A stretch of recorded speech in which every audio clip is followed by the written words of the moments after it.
नमस्कार दोस्तों, स्वागत है आपका हमारे इस यूट्यूब चैनल में। दोस्तों, हम फल फूल तो बहुत लगाते हैं, लेकिन हमें अपनी छत में कभी ऐसी भी चीज़ें लगानी चाहिए जो दवाई का भी काम करे और स्वाद का भी काम करे। जैसे यह है लेमन ग्रास, आप ये देख रहे हैं। लेमन ग्रास की एक अगर पतली डाल भी आपने लगा ली तो ये काफ़ी अच्छा होता है। जैसे सुबह आपको चाय में लेना है, कई लोग इसकी करी बनाते हैं नारियल के साथ में, उसमें भी ये यूज़ आता है। तो ये लेमन ग्रास जो है इतना अच्छा है कि बस इसे एक बार आप लगा दीजिए और बस तोड़ते रहिए। ना ये सूखता है और ना ही ये घटता है, ये बढ़ता ही जाता। मेरे पास एक डाल थी, मैंने बस इसी तरह, उस समय मेरे पास कोई पॉट नहीं था, मैंने इस डिब्बे में लगा दिया और आज यकीन नहीं करेंगे ये 4 साल पुराना हो गया और इसी तरह से है। कई बार जब इसके पत्ते बहुत हो जाते हैं और जब मेरे कोई यूज़ में नहीं है, क्योंकि चाय की भी एक लिमिट है कि हम कितना यूज़ कर लेंगे, तब मैं क्या करती हूँ, इसके पत्तों को छोटा छोटा काट के और मिट्टी में मिला देती हूँ, जो मिट्टियाँ मैं अपनी पॉट में डालती हूँ।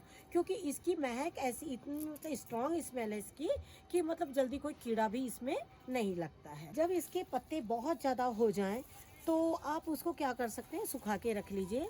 और जब आप उसको घर में धुआं करते हैं, हम लोग जनरली मच्छरों के लिए धुआं करते हैं घर में, नीम के पत्ते और गोबर की जो सूखी खाद होती है, जो कंडे जिसको बोलते हैं, उसमें तब इसके पत्ते आप डाल लीजिए। आपको एक बहुत मीठी और भीनी खुशबू आएगी रूम में और उससे मच्छर भी भागते हैं। दूसरा पौधा है ये हमारा हरसिंगार का। ये पौधा काफ़ी अच्छा है। इसकी एक खासियत होती है, इसके फूल रात को ही खिलते हैं और सुबह होते ही गिर जाते हैं। जितना इसको मौसम गर्म मिलेगा, फूल उतने जल्दी झड़ जाते हैं।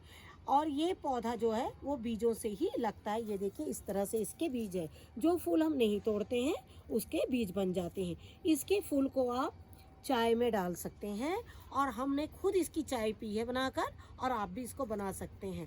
प्लस जिसको आर्थराइटिस होता है, आर्थराइटिस वाले भी इसका जो पानी है बॉईल करके पीते हैं। हमारे घर से कई लोग जो बहुत बूढ़े पुराने लोग हैं, वो हमेशा इसके पत्ते लेके जाते हैं सिर्फ और सिर्फ फीवर के लिए। तीसरा पौधा यह है आपका ऑल स्पाइस। ऑल स्पाइस ये शायद साउथ में ज़्यादा होता है। ये देखिए, ये मेरा कम से कम 6 साल पुराना पौधा हो गया है और इसके पत्ते में सारी खुशबू है। दालचीनी की खुशबू, जैसे लौंग की खुशबू, यही इसीलिए कहा गया है इसको ऑल स्पाइस। और इसके जो पत्ते हैं, हम अपने जो साल भर के मसाले तैयार करते हैं, मैं 3-3 महीने का जो मसाला तैयार करती हूँ, उसके पत्तों को सुखा के, जैसे ये देखिए, ये जो सूख रहे हैं ये जो पत्ते, इसको तोड़ के रख लेती हूँ, छांव में सुखा लेती हूँ और इसके पत्तों को मसाले में मैं पीस लेती हूँ और वो मसाले में बहुत अच्छी खुशबू आती है। और एक चीज़ मैं आपको ये बताना भूल गई कि मैं रोज़ की जो चाय मसाला बनाती हूँ, वो चाय मसाला मैं आपको यहीं बता देती हूँ। इलायची, लौंग की मात्रा कम और अदरक आप खुद ही घर में ग्रेट करके थोड़ा सुखा लीजिए। और सोंठ से अच्छा होगा कि अदरक को आप ग्रेट करके सुखा लीजिए। अदरक, इलायची, लौंग, ये ऑल स्पाइसेस के पत्ते, इनको भी हल्का मतलब घर के अंदर छांव में सुखा लीजिए और इस तरह से आप चाय का मसाला बनाइए। आप देखिए, बहुत अच्छी चाय बनती है और इसका पौधा मार्केट में मिलता है। मैंने इसका पौधा ही खरीदा था। है गेंदे का। गेंदा हमारे कई काम में आ जाता है। पहला तो ये पूजे के बहुत ही काम में आता है। दूसरा, इसके जो फूल है उसको सुखा दीजिए और सुखाने के बाद थोड़े, अगर आपको पौधे निकालने हैं तो पूरा पेड़ में सूखने दीजिए। अगर आपको इसका पौधा नहीं निकालना है तो आप क्या करिए, इसके मतलब थोड़ा, जब ये जैसे देखिए अब ये कच्चा है, अब हम पूजा में तो थोड़े कच्चे ही फूल सुखाते हैं, मतलब चढ़ाते हैं, तो जो कच्चे पौधे उसका पौधा नहीं निकलेगा। आप इसको अपने सारे प्लांट्स में थोड़ा थोड़ा तोड़ तोड़ के डाल दीजिए। जब गोबर ये आपस में जब मिलते हैं तो ये काफ़ी अच्छा खाद बनाते हैं और इनसे केचुए भी बहुत अच्छे तैयार होते हैं और अपने आप पौधों की रौनक बढ़ जाती है। ये देखिए, ये तो आप सभी जानते हैं, ये है तुलसी। और तुलसी अपने आप में बहुत अच्छी होती है। ये जो तुलसी है, अभी जो मैंने आपको चाय मसाला बताया, उसमें भी इसके पत्ते जाएंगे। वहाँ मैं भूल गई होंगी अगर, तो सॉरी, माफ़ करिएगा। तुलसी के पत्ते भी उसमें ज़रूर डालिएगा। अब ये जो बीज हैं, हम बोलेंगे इन बीजों का क्या करना।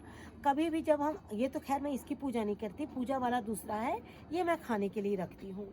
ये जो बीज हैं, अगर ये बीज इस पौधे में रह जाए तो पौधे थोड़ा सूखे जैसे हो जाते हैं, के लिए हमें इसको तोड़ना पड़ता है। लेकिन कई बार ऐसा होता, बहुत से बीज इसमें पहले पक जाते हैं हमारे तोड़ने के पहले। ये देखिए जैसे ये पक गया, ये झड़ गया। अब क्या होता है, तुलसी जगह जगह पर निकल जाती है। और हम लोग मतलब जैसे हमारे हिंदू धर्म में क्या होता है कि तुलसी बोले तो हमारे लिए बहुत बड़ी चीज़ है, तो हम उसे तोड़कर फेंकना भी नहीं चाहते हैं। किसी गमले में निकल गई है तो हमें लगता है अरे यार इसको निकाल कर कैसे फेंक दें, ये तो तुलसी है, आज हाथ नहीं लगाना, हमारे में ऐसा मानते हैं। हम आपको बता रहे हैं इसको आपको पकने तक रखना ही नहीं है।